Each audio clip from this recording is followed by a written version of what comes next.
Central magic, ladies and gentlemen. Sam Arni.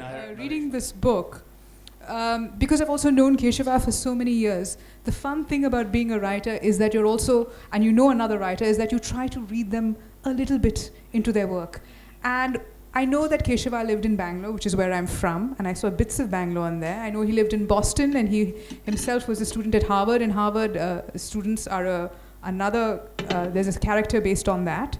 And there's also a lot of references to England, where you were also most recently. So I sort of felt, as I was navigating all these neighborhoods and these very precise descriptions of where things were and these places that I knew, like Cubbon Park in Bangalore, I was getting a peek into your own life. So my first question is that, how much of this comes from your own experience? Thanks, Sam. Just before I answer your question directly, firstly wanted to say thank you to Vivek and to GALF. I came here first 3 years ago when I was mainly a critic in those days. And Vivek has always been someone who takes a chance on young people and young writers. And also, the reason I wanted Naresh up here is that, he is again someone who gave me, opportunities in a time when I was starting. First, actually, when I was still in college, and he gave me the chance to write reviews for Time Out, which is how I got my start as a critic. And then years later, when he started Scroll, gave a totally unqualified person the chance to write political commentary. And again, he's someone who is I guess like a great jazz band leader, is always good at finding, interested and ambitious people and making something happen with it. And as for Sam, well, so I have been a fan of Sam longer than I've been a fan of J.K. Rowling, because although she's 23 years younger than J.K. Rowling, she was a published author before J.K. Rowling was. She was a best-selling children's author before J.K. Rowling was. And I was, and as for someone I'm just a few years younger than her, I wasn't just, but who also always wanted to write books. It wasn't just that I was a fan of hers. It was also like, well, nothing I could do as a child was ever going to match up to what Sam had done. Anyway, to your question. So, a teacher of mine, wonderful writer called Francis Bufford, always tells his students that don't write what you know, use what you know as a way to write about what you don't know, right? So this is not an autobiographical novel. So the Japanese have an interesting distinction between what they call true novels and I novels. I mean, forget the Japanese words. So a true novel is a novel that is made up about made up people, right? And an I novel is what today in English we would call autofiction. Japanese have had this for half a century, right? So Accidental Magic is a true novel, right? When my family first read it, they said, wow, we don't recognize any of these people. Looks like you just made them up. Yeah. But of course, it takes in, each of the characters, each of the places takes in things that I know, things that I've experienced, or in the case of England, actually, that is more things that I've read about. So, of course, I visited England. I lived there after I'd written this book. But the Anglophilia and the references to England are things that come out of books rather than come out of experience. And lastly, I would say about Harry Potter itself. Well, Harry Potter Harry Potter is the only universal cultural experience for our generation, and it's also the only universal work of fiction, right? So Shakespeare took many centuries to become a universal writer. J.K. Rowling was read in hundreds of languages, literally hundreds of languages, on all 6 continents as she was writing, right? So that actually, in that sense, Harry Potter is less about my life than about the fact that it's a bridge between people, between cultures and so on.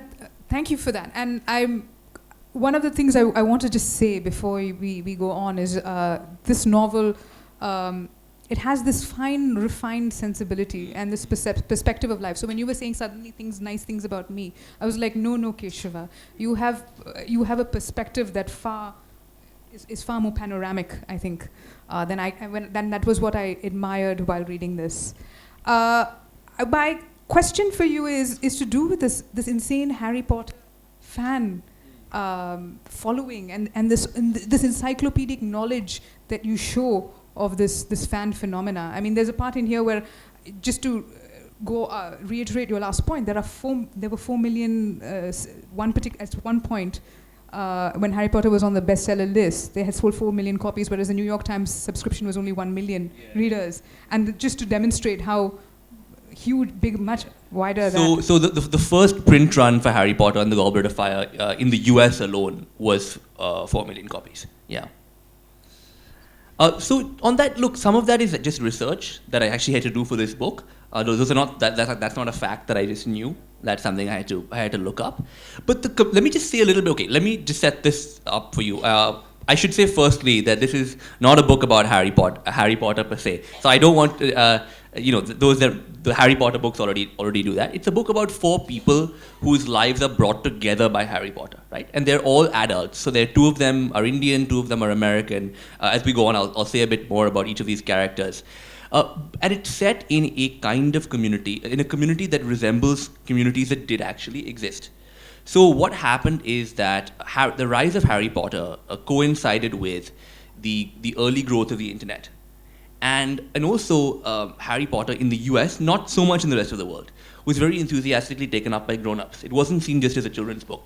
The New York Times actually very controversially, created a children's bestseller list precisely because Harry Potter was occupying places 1, 2, 3, and 4 in the regular bestseller list.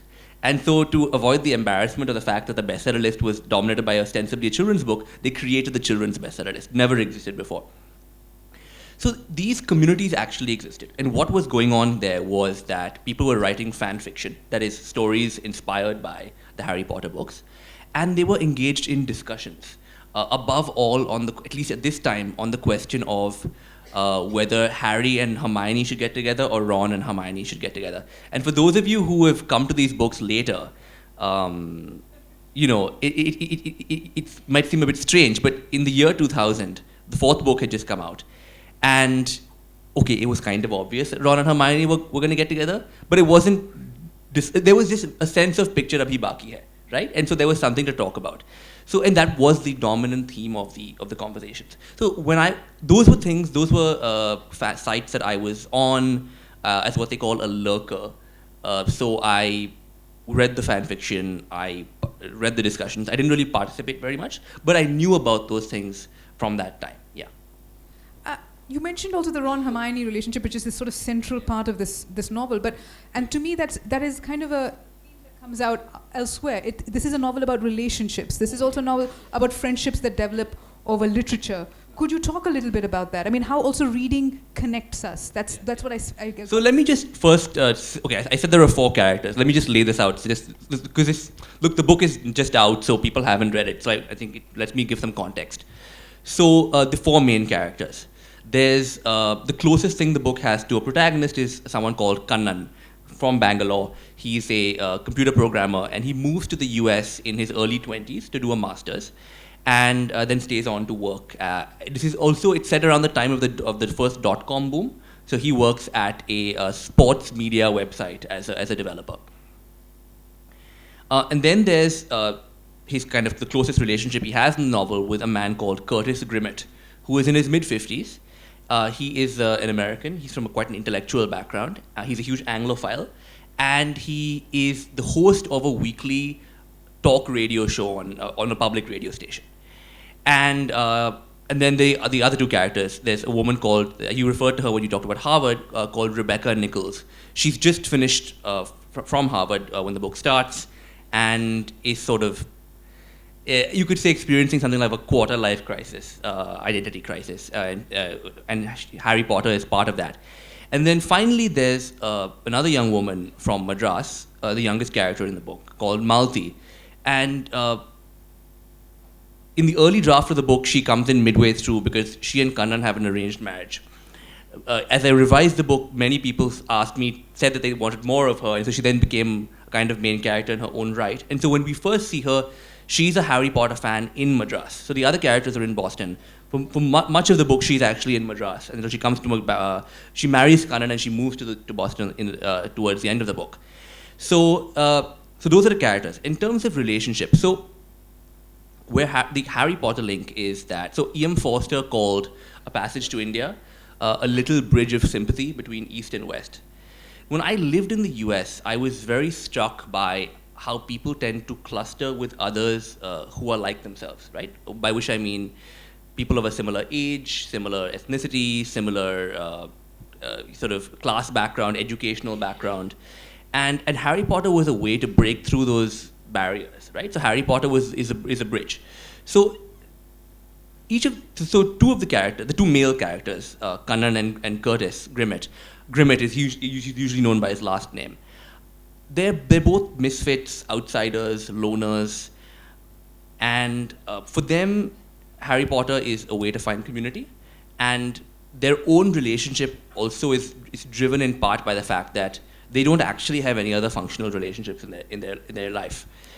The other two characters, Rebecca and Malthy, are not misfits or outsiders per se. They're actually just people who love books. And what's interesting is that before they both studied English, and before they discover Harry Potter, they have conventionally high literary tastes, and but they fall violently in love with Harry Potter too. But for them, Harry Potter doesn't play the same role of being something that relationships are built on. They actually do know each of them. They already know how to be in a. When I say relationship, by the way, I mean friendship, familial relationship, romantic, sexual relationship. I'm speaking very broadly. Yeah. Kannan was a very interesting character for me because there was a part where you sympathize with him, but there is also a part where you are kind of repulsed almost by this character. What was it like to write in that kind of voice? Because you straddle that very effectively. Yeah. When you read reviews of books on Goodreads or Amazon or Instagram or whatever, it's a very common trope, right? I didn't find the characters relatable, or I disliked this particular character. And you can't stop readers reacting that way, and it's a frustrating thing for a writer because it's not a literary judgment, right? Whether a character is likable or dislikable. And I think also in Kannan's case, different people have different reactions to him. So let me set out, I think, where you're coming from. So Kannan grows up in Bangalore in a middle class in the Indian sense, by which I mean actually quite elite in relative terms, but with in an austere environment with little disposable income. His father is a mid-level employee at a nationalized bank. He's a Tamil Brahmin as well. But his family is defined by the absence of love. His parents detest each other. I mean, so one of the marks of this is that Kannan he has a very difficult relationship to the idea of sex because he thinks of, so when he's 12, not 12, when he's 16 or 17, and he's watching a porn film with some of his friends, he keeps thinking about the fact that his parents, who are so repulsed by each other, have had to have sex at least twice to produce his brother and him, right? And he can't really think of sex without thinking about his parents and the fact that these people who detest each other had to have sex. And he is seen as the uglier because darker, and this is South Indian Brahmins, less intelligent, less successful version of his brother, right? So his brother Santanam is the Dada figure, right? So he's successful. Santanam goes to IIT. Kannan goes to the engineering college down the road.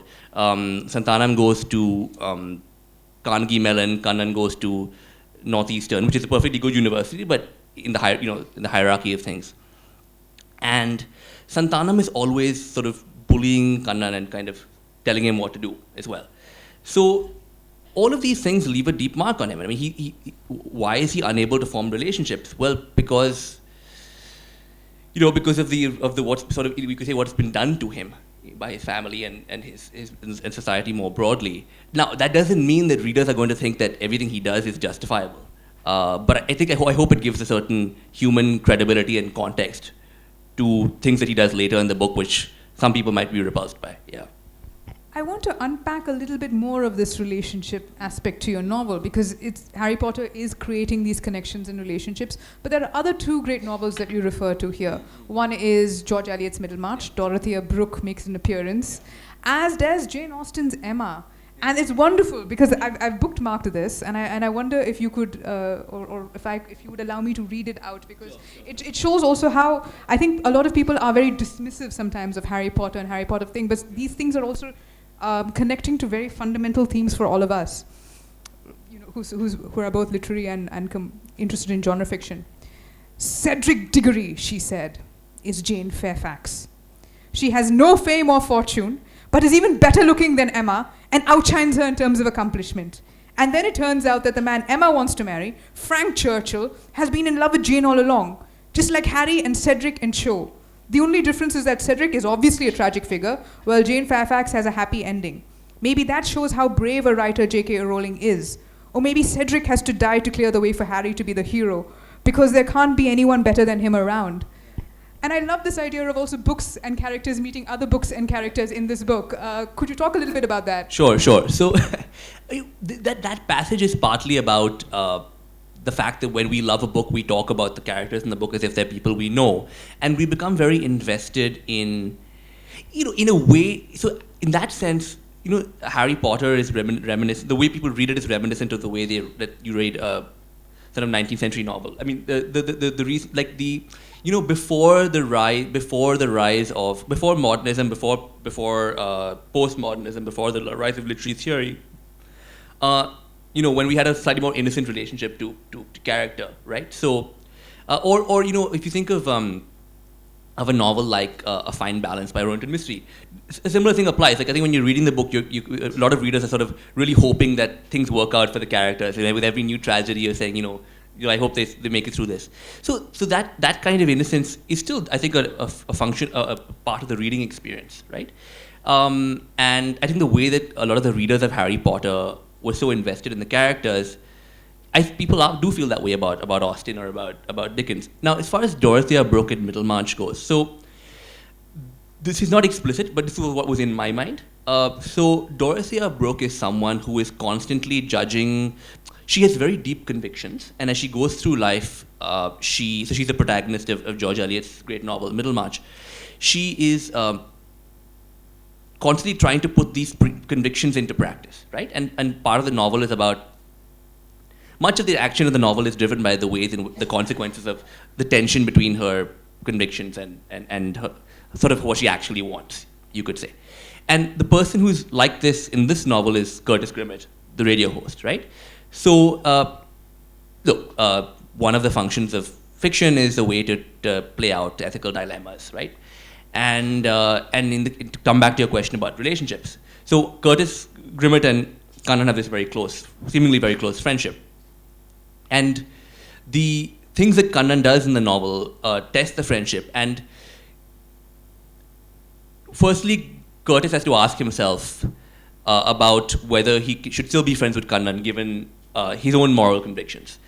But also the specific question is, if you have a friend whose behavior you deplore, disapprove of, but you have not been the victim of the behavior, should you judge your friend based on how your friend has been to you, or should you judge your friend against your more abstract moral convictions, right? So, and I won't say more about what happens, but that's the dilemma that Curtis Grimmett confronts. And certainly, I think books like Middlemarch, as a reader probably, have shaped my interest in using fiction to answer questions like that. Yeah. I wonder also, Keshava, would you read a little bit from this book? So I just want to read, since I think there normally when I'm reading, I don't read things to do with Harry Potter because I want to make clear that the book is not just for people. But I think in this case, since there are a lot of Harry Potter fans here, maybe I'll read something with a Harry Potter connection. It's let's see if I can find it. I think it's close to the bit that you were reading. Okay, so let me just give a little bit of background here. So Grimmett and Kannan run a class, something called the Gobstones Club. It meets once a week in just outside the subway station in Harvard Square. And the scene that I'm about to read, or read a section from, is from a meeting of this club, right? And basically the idea is that so Kannan is about to ask the people in the club if you could have any, if you could possess any magical object, that is, if you could possess any object from Harry Potter's world in your life, which would it be? Kannan began the discussion by introducing the question about magical objects. The successful introduction of a question to a group can be heard as well as seen on a frequency that wouldn't show up on a recording, but is audible to everyone present, an unexpectedly pleasant collective tinnitus. The answers began to come in. I'd like the mirror of Erised, said an earnest young man, black and, Grimmett thought, rather beautiful, the oval face sitting on a birch trunk neck. He was new to gobstones. I know it would drive you crazy, but I feel like by showing me my heart's desire, it would help me know myself, without which you can't know anything, really. I can see that, but wouldn't you want to throw the mirror away after looking in it once, for your own sanity? Otherwise, you'd end up spending all day staring at your heart's desire, said a woman whose name Grimmett thought might be Krista. She had emailed him. She worked at the post office. I'd want something to help with cooking. But if you want something specific, I guess I'd say flu powder. I can only get away to see my mom on major holidays, and the way Amtrak and the airline companies fleece you, it's like poisoning someone and then raising the price of the medication to treat the poison. This way I could just hop into my fireplace and hop out of hers. Kannan thought this an unsatisfactory answer. You couldn't travel by flu powder unless the fireplaces were on the flu network. Had she even read the books? And he was certain that neither Krista nor her mother had real fireplaces. But he'd had her down as one who might fail to understand the subtleties of the question, so he didn't contradict her. Next up was an elderly woman, the group's oldest member. I'd like an orb. I feel like the other media of divination require real skill and an inner eye. But with the orb, you can just look in it, and who knows what you might see. The youngest member of the Gobstones Club was a precocious junior at the Cambridge Ridge and Latin School. Since I can't fly a broom, which is what anyone with a soul would want to do, could I have a pensieve? She asked. It would be incredible to be able to watch your thoughts and memories like a movie, to relive them. You stole my answer, said Kannan. Now I have to come up with something else. So I'm going to stop there because it goes on in a similar vein. But it gives you a sense of the kind of discussions that they have. The thing about this is that Grimmett's very unhappy with this discussion because he always says that you shouldn't talk about Harry Potter as if you know how children wait for their Hogwarts letter and all that. Grimmett thinks that's not the right way to, we shouldn't talk as if we could be Harry Potter, we could be wizards. That's the joy of it as well, yeah. right? And I remember there's this bit later on where Malati is sort of imagining muggles right outside her in Tamil Nadu, and the ability for us to take in this world and transform it and superimpose it onto our external world is this accidental magic in many ways. So I think that one of the, look, nobody knows why Harry Potter became Harry Potter, but part of it is, so people call it a fantasy novel, and I think of it as the realist stowaway on the fantasy ship, by which I mean that the pleasures that people get from Harry Potter are often pleasures of recognition, familiarity, to do with the tradition also of the boarding school story in which Harry Potter is part, and in a way that,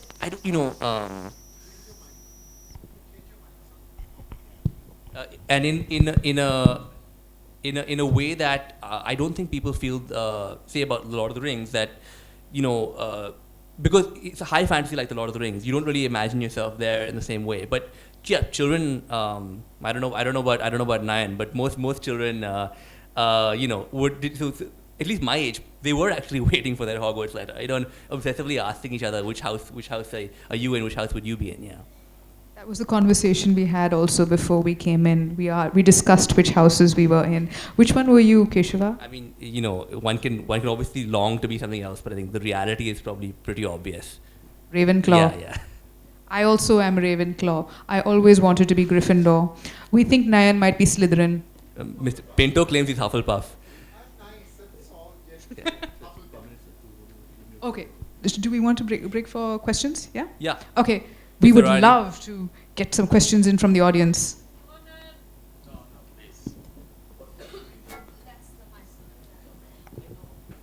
Questions? So you referred to Lord of the Rings. So tell us a little bit more. Why didn't Lord of the Rings appeal as widely as Harry Potter? I mean, it has a huge following, but I think Harry Potter is in another league. So, great question. Obviously, I can't claim to know the answer, but some theories. Well, firstly, there's a huge the biggest difference between the readership of the Lord of the Rings and the readership of Harry Potter is that the readership of the Lord of the Rings is majority male, which is an unusual thing in literature, or in fiction certainly. But it's look, this is not a point about who can write what. I write women characters, etc. But I think that it's probably fair to say that Tolkien, who I loved as a child and still feel very fond of, could not write a woman character to save his life, right? And they're absolutely not. They completely lifeless. His women characters, and I don't know if that's why he had this majority male readership, but it certainly comes in the way of him becoming a universal writer in the manner of. Now, of course, he's one of the 3 or 4 most successful writers of all time, commercially, regardless. I think another reason is that the Harry Potter phenomenon, in multiple ways, was sort of facilitated by the time in which exact time in which it happened, right? So the internet was just beginning. Sort of the world was global. Books could travel very quickly. Word could travel quickly. But also, and this is not to do with the Lord of the Rings, but it's to do with why Harry Potter happened. It was before 9/11. It was before the Iraq War. It was before social media. So why is this important? So 9/11, Iraq War, financial crisis, the English-speaking world entered into a kind of collective funk from which it's clearly sort of only seems to be deepening. And there's a way in which now literature is seen as a branch of politics, and the kind of innocent love of reading that drove people to Harry Potter seems harder to achieve today. And also social media, sort of air-fried our collective attention spans. And these are books that people didn't turn away from. And I don't know if any book could do that now. I just want to add, there's also a bit in here where people who have racist biases and believe in miscegenation have to confront that when Harry Potter starts dating a Chinese girl. This is another look. I'd have some fun with the fact that the book is set in 2000 when only 4 books have come out, right? So Rebecca and her flatmate Annabelle have this argument about Harry and Hermione versus Ron and Hermione, and Annabelle says this is like a pointless argument because Harry is not sexually attracted to white girls, right? Because at this point in the books, he has been attracted to 2 people, Cho Chang, who is it's not a Chinese name, but she's Chinese, and Parvati Patil, whose name is a giveaway. And so, and Annabelle says, look, basically readers have racial biases, so they want to pair Harry off with a white girl because that fits their worldview. But look at the reality. Now, of course, the books took a different turn, and J.K. Rowling also paired him off with a white girl. Yeah. Questions?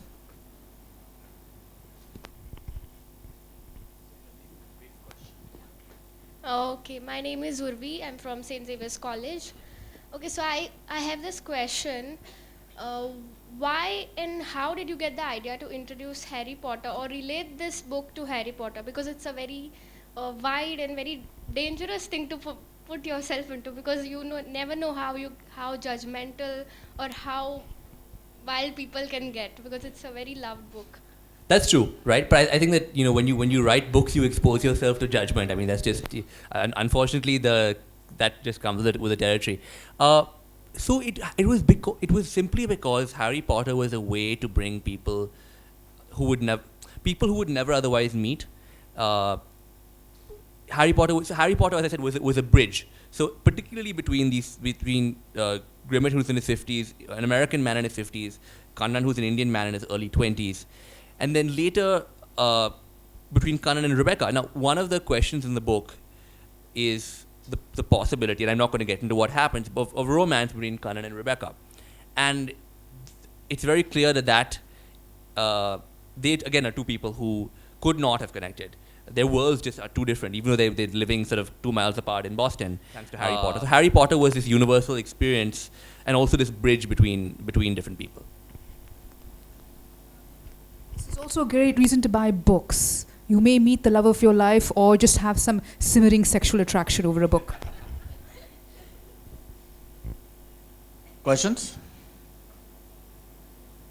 I have a question. What's next, Keshava?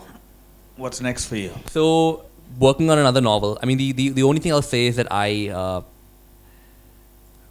hope to try to do something different with each book. Assuming that there are multiple books, and so trying to do sort of Gogolian satire is how I think of it. But I guess I live in Delhi, and it's the only way to write about Delhi. Maybe that makes sense to me. So yeah, so I'm writing a novel set in Delhi, which will be sort of black comedy satire, but who knows if that'll work out. That's what I'm trying to do. What about you, Sam? We haven't asked you. Not in this session? All right. Thank you very much, Keshava.